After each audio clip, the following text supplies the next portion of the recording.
ఇక్కడ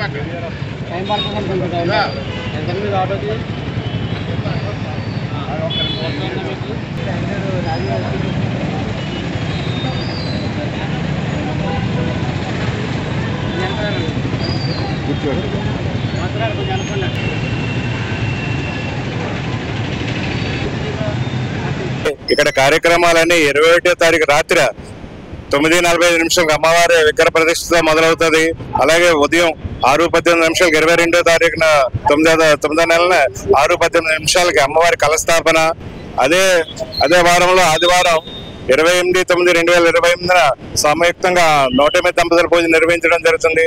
ఆ రోజున మా ఉపాధ్యక్షులు గంధం భైరవస్వామి గారు వచ్చిన దంపతుల పూజలో పాల్గొన్న దంపతులందరికీ అన్నదాన కార్యక్రమం చేస్తున్నారు. ఆ రోజున వారికి మా ధన్యవాదాలు తెలుపుకున్నాం. అలాగే ఆ మర్నాడు మూలా నక్షత్రం రోజున మా దేవోత్సవ కమిటీ అలాగే ఎస్విఎస్ ఫైనాన్స్ గోపాలరావు గారి సారథ్యంలో వచ్చిన భక్తులందరికీ కూడా పుస్తకాల పంపిణీ జరుగుతుంది. దానికి కూడా వాళ్ళకి మేము ధన్యవాదాలు తెలుపుకున్నాం. అలాగే ఈ కార్యక్రమాల్లో పాల్గొన్న భక్తులకి అలాగే మాకు విరివిగా చందాలు ఇచ్చి అన్ని కార్యక్రమాలు ఎదగ ప్రోత్సహించిన చందాదారులకి అలాగే ఇక్కడ వర్తకులు సహకరిస్తున్న వర్తక సోదరులందరికీ కూడా మా ధన్యవాదాలు తెలుపుకుంటున్నాం. అలాగే ఉత్సవాలు పౌర్ణిక నాటకాలతోనే ఉత్సవాలు ప్రారంభమవుతాయి.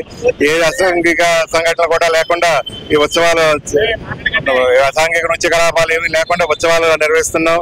అలాగే ఇది 92వ సంవత్సరం అడుగుతూ పెడుతున్నాం ఉత్సవాలు కాబట్టి దాని గణనీయంగా నిరుడి కంటే ఎక్కువగా కూడా గణనీయంగా ఉండేటట్టు ఉత్సవ కార్యక్రమాలంతా చూసుకునే ఉత్సవాలు విరివిగా జరగడానికి సహకరిస్తుంది. జనసామాన్యానికి ప్రజలందరికీ కూడా ధన్యవాదాలు చెప్పి సెలవు తీసుకున్నాం. 13 రోజులతో ఉత్సవాలు చేస్తున్నాం. ప్రతి సంవత్సరం 11 రోజులు ఉండేది. ఈ సంవత్సరం 2 రోజులు అదనంగా పెరిగే ఉద్వాసన లక్షవారం దశమి రావడం వల్ల ఒక రోజు అదనంగా పెరగడం జరిగింది.